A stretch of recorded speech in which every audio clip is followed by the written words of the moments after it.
The Rubik's Cube, created by Erno Rubik in 1974, has 43 quintillion different ways to be arranged, or permutations as it is more commonly known. This number, which has 19 zeros, is more than the number of grains of sand on this Earth. If we took each permutable cube, we can surface the Earth 278 times. If that wasn't enough for you, if we took a piece of paper to represent each permutation, we can make 731 stacks from the Earth to Pluto. My name is Darren. I'm Keshav. I'm Matthew. I'm Noah, and we are all cubers.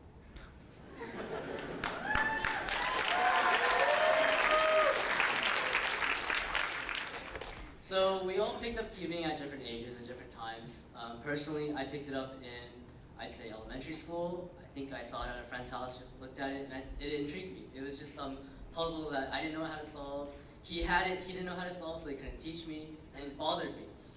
So some time passed, and I forgot about it. But then I went to my aunt's house, and she had one. So then I took it. And from then on, I went online and I searched up how to solve it because it just intrigued me so much. And at a young age, there was not much that I wanted I was so curious about.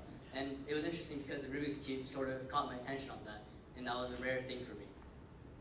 So I picked that up and I learned the beginner's method online. If you just type in how to solve a Rubik's Cube online, you can find it. It's like the first link. But I learned that method. And I got pretty fast, relative to how I would say it's fast, even though it's not really that fast. But it was about 30 seconds, so my record was 30 seconds. And that was with a method that I found online. And I thought I was pretty good, but then I didn't get faster. But my other friend did, and I didn't know why. But at that time, I was young, and I didn't really care that much, so I just put it away in my room, and I didn't really look at it for a while. Then we move on to about a year or 6 months ago, and I see Matt bringing his cube to school, and it just pulled me in again. Like, I saw it, and I was like, hey, I want to do this again. I want to pick this up.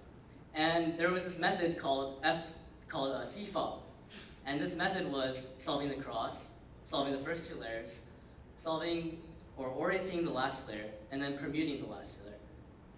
Basically, I saw this method like some magical way to solve the cube really fast because at that time the world record was about 4.73 seconds, which is pretty fast. So I started picking up this method and it didn't really work out, but it took some time and I just kept spending more and more time on this. I bought myself a cube even though I didn't really need one, just because I thought equipment means everything, but it doesn't. I was like, hey, I think the cube will make me faster. So I wasted a lot of money on that. But then I started getting into cubing a lot. I'd come home from school, I'd have about an hour of downtime before I went to archery practice, so I'd cube. I came back from archery, had dinner, and I cubed some more, even though I should have been studying. My mom probably doesn't know that.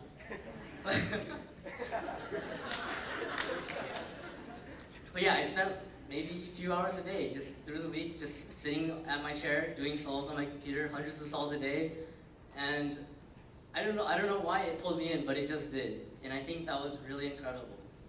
So now here we are. In the beginning, I was just someone who picked up the Rubik's Cube off the shelf, saw it as another puzzle. But now I see it as something I can actually compete in. Matthew went to a competition last month. And what really pulls me in is that it's not a very typical hobby that people pick up. I don't know that many people here who do it. I know Bill's somewhere in the crowd, and he also pulled me in a little bit, over there, yeah. But the Rubik's Cube, he actually hosted the competition, so that was really cool. But the Rubik's Cube really pulled me in, and it showed me this new transition between picking something up just for fun and then being actually competitive about it. And that was something I thought was really cool. So the first step in the CFOB method is cross, and it's most common in almost every single solve or method to solving the Rubik's Cube, whether it be just for beginners or for speed cubers, as we'd like to call it. The cross, which is orienting each of its centers with a corresponding edge through its color, was by far the easiest yet most deceptive part of learning this cube. For many, they say, oh, how do I put in this one piece without disrupting another? And I asked myself the same question every single time I picked up the cube too. And I was baffled to hear that through mathematical analysis, you can solve this cross within 8 moves or less every single time. For the so-called experts of the world, they're probably solving it within less than 8 almost every single time. But for everyone else, including everyone up here, we are still trying to find new and effective ways to try and solve this cross. What this cross means to us and to learning in general is it's the start of learning a new skill. It's going to be hard. The fact that we are still trying and learning to make this cross is truly what shows the beginning of a new skill.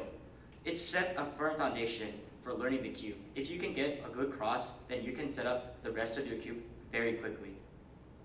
Setting this firm foundation is really crucial and leads you to the next step in learning a new skill, which is persisting. So the next step in the CFOP method is F2L, or solving the first 2 layers at the same time. So as a beginner, I'm sure all of us, we use the beginner's method, in which you would first orient the edge or the corner pieces to match up with the 3 sides, and then use an algorithm or a set number of moves in order to insert its corresponding edge piece.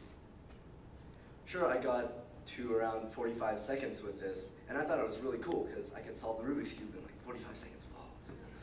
And then I found this, I started watching some speed cubing videos online. I found this other method that didn't really look like the beginner's method, and I discovered CFOP, the so-called speed cubing method.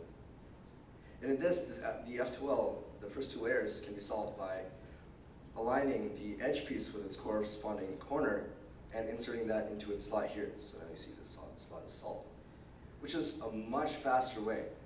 Of course, at first, this wasn't as easy as I thought it would be, because at the beginning, I was like, oh, all the fast speed cubers are doing this.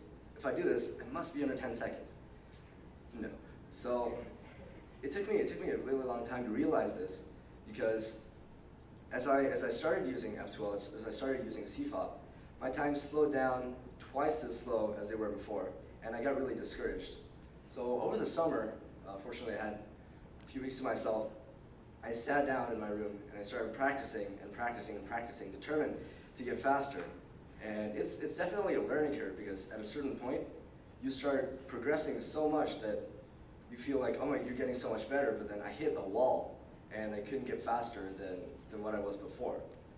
But I still had time, and I didn't really want to do my summer homework. So I kept solving and solving and solving, and I eventually got faster. This is definitely a testament to hard work and the persistence that you can put in and be good at anything. This can apply to not only the Rubik's Cube, but to school as well, and to in life in general. If you can't do something, hard work will always help you finish the task.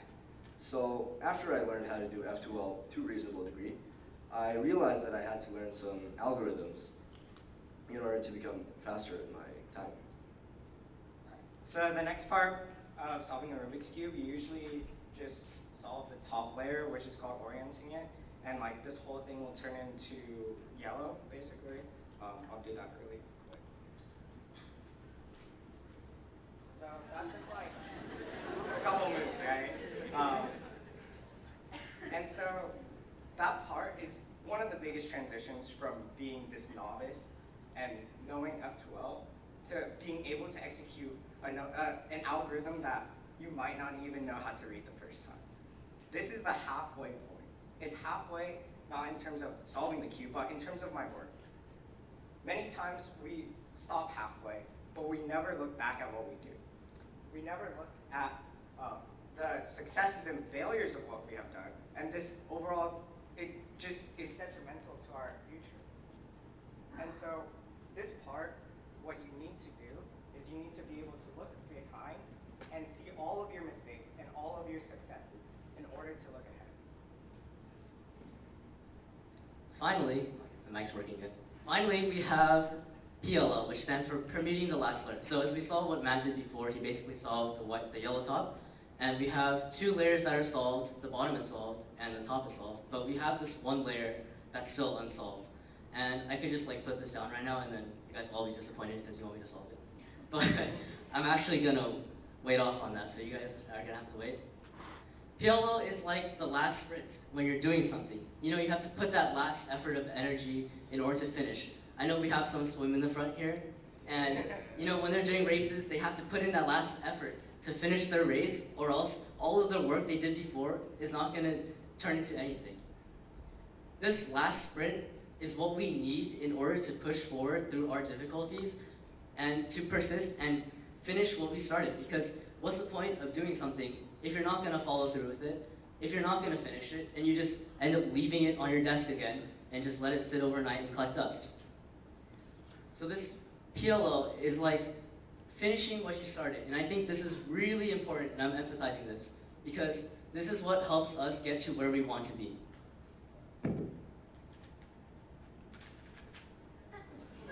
Alright, so I just finished this. And now the cube is solved, but honestly, that doesn't really mean anything. Solving it once doesn't make you an expert. Solving it twice doesn't make you an expert. Solving it 1,000 times doesn't make you an expert. You have to continuously put in practice to get even better, and you have to be able to persevere through challenges. As Keshav said, he hit a wall. He kept on going. He got faster. And now he's like probably one of the fastest of us. And I think that's really important to continue and keep on moving forward, because just because you did something once doesn't mean you're the best at it. You have to keep practicing. Even the pros, if you ask them, they always say they can do something better. They can practice harder. They know they can be better. And I also want to say that teamwork and working with the people around you is really important. I wouldn't have gone back into this if it weren't for Matt, Darren, or Keshav, or even Bill back there. And this is something that's really important because you want to work with the people around you. You have a community of people that are there to offer you support and that are there to help you out. My mom bought me my cube, even though it was unreasonably expensive and I didn't really need it. But it's really important that you work with the people and just build a community in order to create, to transition from just a novice person who thinks they can do it on their own to an expert who realizes that you have to work with others around you in order to get better. So now we're actually going to do a team solve with each of our roles.